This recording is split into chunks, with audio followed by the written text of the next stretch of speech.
Alright, here we go. Monday Night Raw from August 21st, 1995. We get footage from a Superstar taping where Kama finally did something about the black wreath that has been present during his matches, and he attacked one of the emo people who came into the ring to clean up said wreath. Undertaker is set to face Tatanka on tonight's episode before going to SummerSlam to face Kama in a casket match. The third casket match in 2 years on pay-per-view. But who's counting? I guess I am. And that's only on Raw and pay-per-views. Who knows how many other casket matches have happened on other tapings, and I know it's happened on some house shows because I think in 1994 Undertaker and Yokozuna went on like this tour where they were just having casket matches every house show. Like, yeah, it makes sense because it's the Undertaker casket match makes sense, but for every feud, come on. The first match for the show is Men on a Mission versus some jobbers. Belly to belly for Mabel to pick up the win, keeping his momentum going into his WWF title match at SummerSlam. Mabel cuts a promo after the match. He claims that he and Mo are the best tag team of all time, and he calls out the Allied Powers to the match. But they don't come out, and he says, "That's what I thought. Long live the King." And that's it for now. I just remember that this is the last Raw before Monday Nitro goes on the air, and Lex Luger is still technically on the roster for now. We see another guy who has recently jumped ship, Dean Douglas with another report card.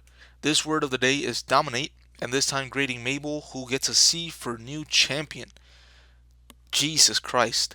He scratches the chalkboard and tells Diesel it will be class dismissed for him, which I don't really get the correlation there, but he's the smart one supposedly, so I'm not going to argue with him. We also learned that on 9/11, never forget, on the September 11th episode, we're going to get Sid versus either Razor Ramon or Shawn Michaels, basically whoever wins the ladder match at SummerSlam. The next match we get is the 1-2-3 Kid versus the Brooklyn Brawler. The Brawler, seeing that Barry Horowitz is going from his status to WrestleMania main eventer pretty much, so he attacks the Kid before the match to try to get an upper hand. The Kid, though, rolls up the Brawler after a kick and gets the win, and the Kid is going to be taking on Hakushi at SummerSlam. Why? Who knows? But it could be a good one. Jerry Lawler uses his magic telestrator to draw some pimples on the Kid's face. Hilarious stuff all around. If you're not laughing, you need to get your head checked. So our t-shirt guy's still out here making some cash, promoting an Undertaker shirt and WWF magazine. So call now and get all of this plus a box of Stridex for only $16. I still don't know this guy's name. I think it's like Barry something. I can't remember. But I feel as soon as I mention his full name, like if I actually like jot it down, the next week he's gonna be gone. So I'm not gonna get his name because that's gonna be another thing that goes in my head that's just gonna go in one ear and come out the other one. But still, respect to this guy, putting up with all this bullying and shit. Next up, we have Tatanka versus Undertaker. In case you weren't aware, Tatanka is on my skip list, so we get to skip all his matches. Squash match or main event, doesn't matter. And after SummerSlam, we're going to be adding a new wrestler to this list. I already have someone in mind, but I'm going to wait until after the pay-per-view to add him. Getting to the end, Taker hits a chokeslam and delivers a tombstone to get the win. We don't see much of Taker on Raw, but when he is on the show, he is over. It says a lot because he has such an odd character, but somehow it works with him, and it's even more impressive because he's not always on TV, like I said, to get himself over with promos or matches. He just is over. Guys who appear every week wish that they had a percentage of this guy's popularity. We then get the SummerSlam update. We get some more words from Bret Hart on his match versus Isaac Yankem DDS, and they bring back up that challenge from Men on a Mission, calling out the Allied Powers, but nothing is said that it's going to take place or anything. And then for September 11th, we get a season premiere commercial, so Raw is going to be getting some changes, it looks like. But then next up, Jean-Pierre Lafitte takes on a local enhancement. He goes by Scott Taylor, and I think this is the Scott Taylor. I couldn't tell 100% because he doesn't have the too cool gimmick, so him like not having all that extra stuff with him, like I couldn't really tell if it was him or not. I think it was though. Jean-Pierre Lafitte this time doesn't hit a good-looking swanton bomb, but he still picks up the win. And this time he puts a pirate flag over Taylor before he hits the swanton. Not necessary at all, especially when you miss the move, but we're going to see where that goes. Remember, he came out after a Bret Hart match a couple weeks ago, and he took that severed head bag that Hakushi had brought out. So we might see Bret versus Jean-Pierre in a couple of weeks. We get another vignette for Goldust, who cuts a promo.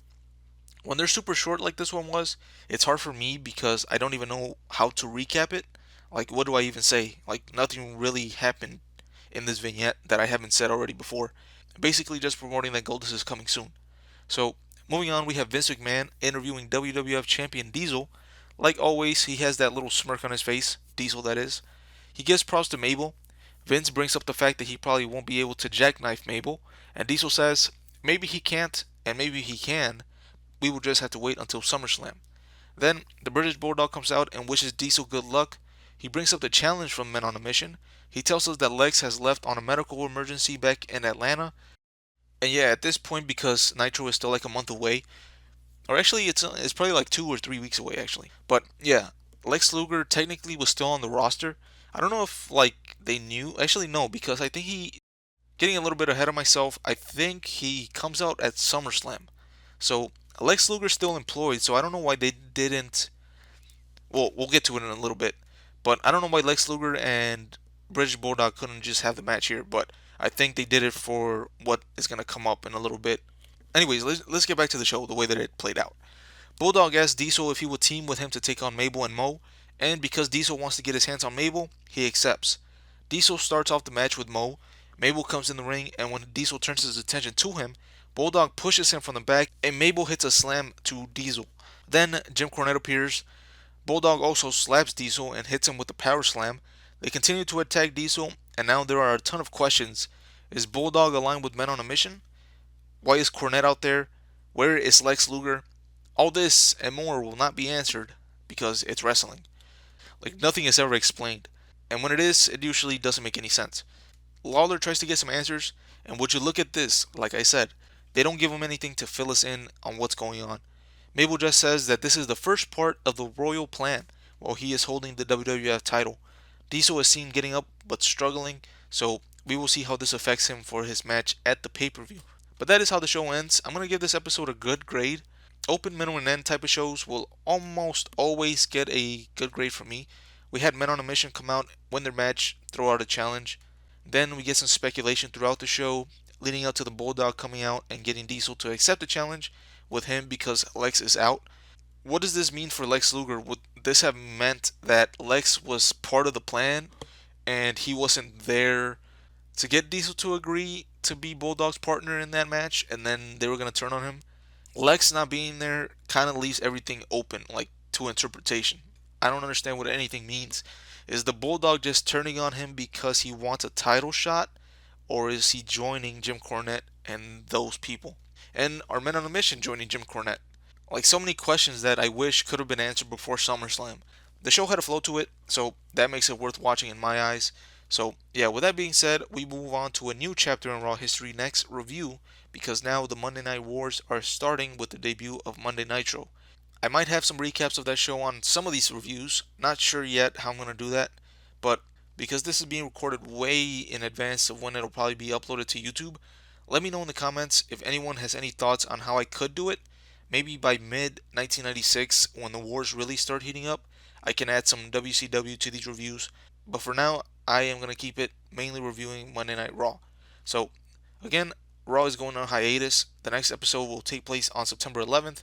So, if you're wondering why the gap in dates from this show to the next, that's how it happened. But yeah, with that being said, I'll have my SummerSlam thoughts on the next review. Besides that, I am out.